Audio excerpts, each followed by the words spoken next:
네, 많은 사장님들이 이야기를 하고 있는데요. 돈을 버는 것 같은데 이것저것 떼고 나면 없고 이렇게 말을 많이 하시는데 도대체 왜 그런 걸까요?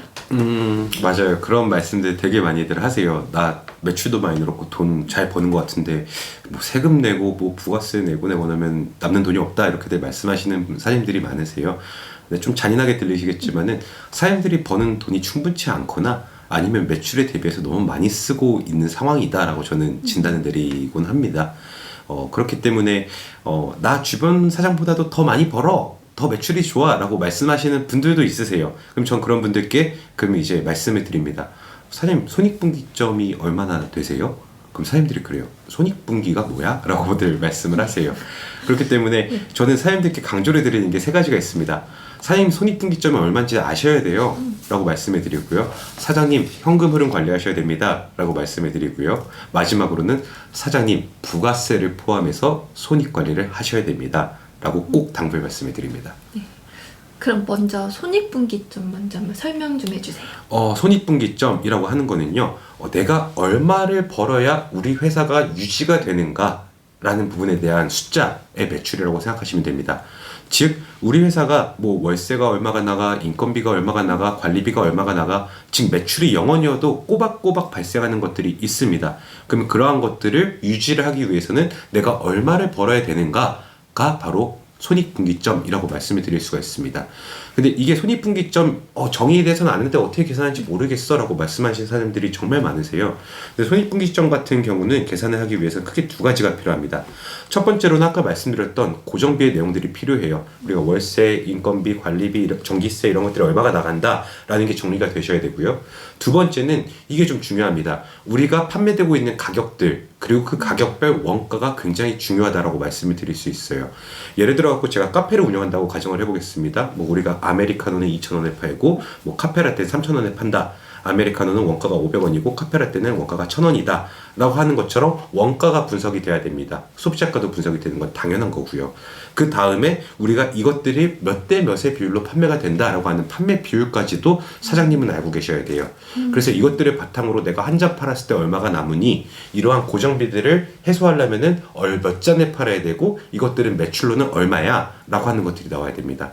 그래서 단순하게 손익분기점이라고 하는 게 대충 이 정도일 거야 라고 계산하시면 틀린 경우가 굉장히 많아요. 그렇기 때문에 손익분기점의 계산을 하시기 위해서는 내가 원가가 얼마고 몇 대 몇의 비율로 팔리고 이러한 것들까지도 전체적으로 고려해서 나의 생존을 위한 목표 매출 손익분기점을 꼭 알고 계셔야 된다라고 말씀을 드릴 수가 있습니다.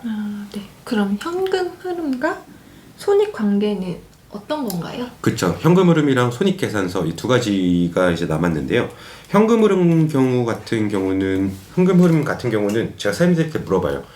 손익분기점 아시는 분 그럼 10명 중에 3분은 손을 드세요. 현금 흐름 관리하시는 분 그러면 정말 10명 중에 1명도 손을 안 드는 경우가 많아요.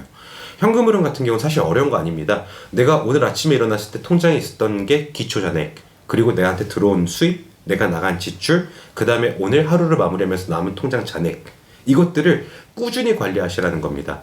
월 단위로 계획을 세우세요. 예를 들어서 우리가 11월이다. 우리가 월 매출 1억 정도 하는 회사다 라고 한다면은 매달 수입에 300만 원씩 잡으시고 우리는 10일날 월세가 나가, 25일날 인건비가 나가 표시를 해두셔가지고 하나의 계획을 세워놓는 것, 이거를 포어캐스팅이라고 합니다.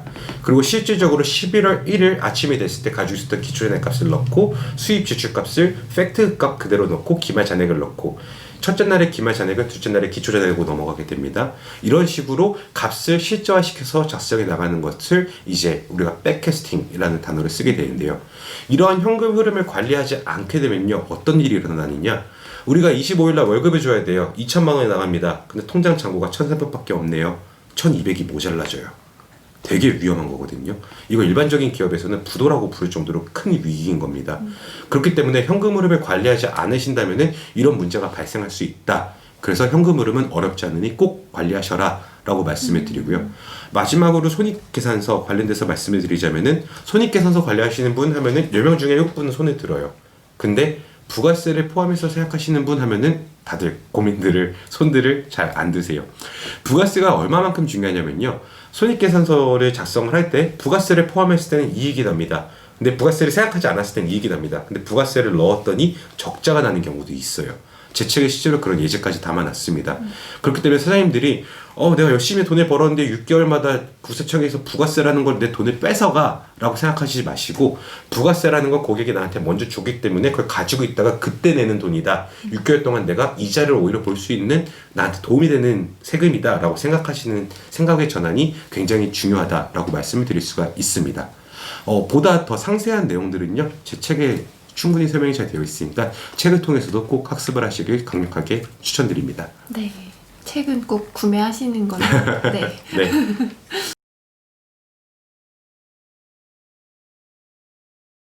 네, 앞서 이제 경영의 정석에서는 기본적인 경영 관리 없이는 투자를 꿈도 꾸면 안 된다라고 하셨는데 이유가 뭔가요?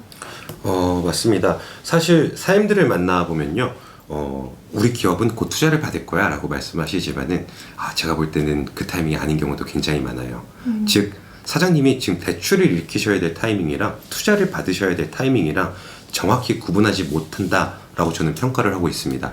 이 둘을 구분할 줄 알아야지만 진짜로 투자로 연계가 되든지 아니면 정부에서 지원을 해주는 저리 대출을 받을 것인지에 대한 의사결정이 가능한데, 내가 이게 투자를 받아야 되는 건지 대출을 받아야 되는 건지 그 기본적인 개념조차 없다 보니까 대화가 더 이상 진척되지 않거나 문제가 발생되는 경우가 참 많았습니다. 그러면 투자라는 거는 도대체 어떻게 받아야 돼요? 회사에서는요? 사실 그 투자라고 하는 거를 얘기를 드리기 전에 투자랑 대출을 어떻게 구분을 하느냐라는 질문들이 더 많기는 해요. 근데 이거는 정말로 진짜 정수기 때문에, 그리고 시간 관계상 이거는 제 책에서 확인을 해보시면 좋을 것 같고요. 네. 투자 같은 경우는 네. 제가 말씀을 드릴 수 있어요. 여기 이미지가 나갈 수 있을지도 모르겠는데, 예를 들어서 여기 문화상품권이 하나 있습니다. 5,000원짜리예요. 얼마에 사시겠어요? 문화상품권이요? 5,000원짜리. 5,000원짜리 5,000원에 사야 되는 거 아니에요? 예를 들어서 5,000원에 사야 되는 거죠. 5,000원이라고 써 있으니까. 근데 중고나라에서 이게 얼마에 팔리냐라고 봤더니 4,000원에 팔려요. 문화상품권 5,000원짜리를 4,000원에 팝니다. 5,000원이라고 써 있는데요. 두 번째 문제 드릴게요. 여기 현금 5,000원짜리가 있습니다. 얼마에 사실래요? 5,000원이요? 이건 5,000원에 사겠죠. 네. 파는 사람도 5,000원에 팔 겁니다. 네. 여기 만약에 삼성전자 5,000원짜리 한 주 주식권이 있어요. 네. 얼마에 사실래요? 삼성전자 주식이요? 네. 5,000원짜리예요? 네, 5,000원짜리요. 한 주예요. 한 주예요? 네. 그 5,000원이요? 네. 이건 260만 원의 거래가 돼요. 놀랍죠? 여기서는 우리가 알 수 있는 게 써있는 가격, 액면가라고 표현을 합니다. 문화상품권에도 5,000원권이라고 써있고, 우리가 화폐라고 하죠. 5,000원권에도 5,000원이라고 써있고, 삼성전자 주식에도 5,000원권이라고 써있어요. 네. 액면가도 5,000원 전부 다 동일합니다. 근데 누구는 거래시장에서 4,000원에 팔리고 5,000원에 팔리고 260만 원의 거래가 돼요. 이게 밸류에이션의 시작입니다. 써있는 가격은 5,000원인데 사람들이 이 5,000원의 가격이라고 써있는 거를 고려하지 않고 이 가치는 260만 원이야 라고 말을 하는 게 밸류에이션의 시작이고 투자의 시작이다 라고 말씀을 드릴 수가 있어요. 그래서 나의 기업을 얼마로 평가를 받느냐, 우리 회사가 자본금이 뭐 1억밖에 안 되는데 이걸 10억으로 평가를 받겠다, 20억으로 평가를 받겠다, 이러한 평가를 받는다는 것 자체가 액면가로는 여기에 써 있는 거는 만 원밖에 안 돼요. 근데 이거를 사람이 10만 원에 살래, 20만 원에 살래 라고 하면서 가치라는 게 생기게 되는 겁니다. 그렇기 때문에 이러한 것들이 투자에 있어서 가장 기초가 되고 밸류에이션이 된다, 밸류에이션의 기초가 된다라고 말씀을 드릴 수가 있고요. 그럼 또 질문하실 거예요. 그럼 대체 10억으로 평가받는 거, 20억으로 평가받는 건 어떻게 되는 겁니까? 거기 같은 경우는 실질적으로 요즘에 많이 쓰이고 있는 거는 DCF라고 하는 방법도 있고요. PER이라고 하는 방법도 있습니다. 근데 이거 같은 경우는 사실 설명드릴 게 너무너무 많아서 이거는 제 책을 살펴보시거나 아니면은 인터넷 정보를 보셔도 되는데, 인터넷 정보는 또 너무 주식시장에 맞춰서 되어 있어요. 그러다 보니까는 우리 사장님들이 이해하기에 또는 우리 사장님들이 굳이 알아도 되나 싶을 정도의 내용들까지 많기 때문에 제 책에서 DCF와 PR을 활용한 기업 가치평가에 대해서 확인해 보시길 추천드립니다. 심도 깊은 내용이었는데요. 네. 네, 정말 써있는 금액으로 이제 5,000원이라고 다 동의해도 사람들이 이제 지불하는 게 다 다르고, 네. 네, 맞습니다. 그런데요. 네. 이렇듯 그 기업의 가치 평가하는 방법부터요, 우리나라의 벤처 생태계의 문화 그리고 이런 것들을 전체적인 프로세스를 알아야지만 누가 과연 나한테 투자를 해줄 수 있을까라고 하는 투자자의 입장으로 사장의 마인드가 바뀐다라고 저는 말씀을 드려요.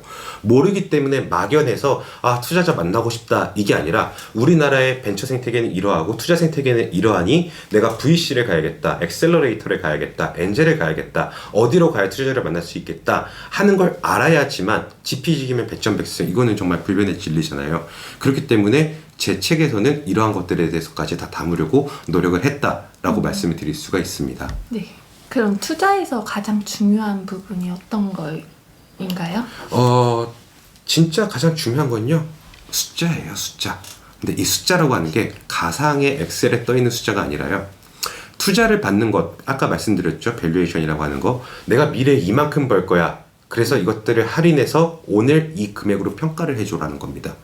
내가 내년에 10억을 할 거야, 내가 내후년에 100억을 할 거야 라고 사업계획서에 쓰고 우리가 IR 자료라고 부르거든요. IR 자료에 썼습니다.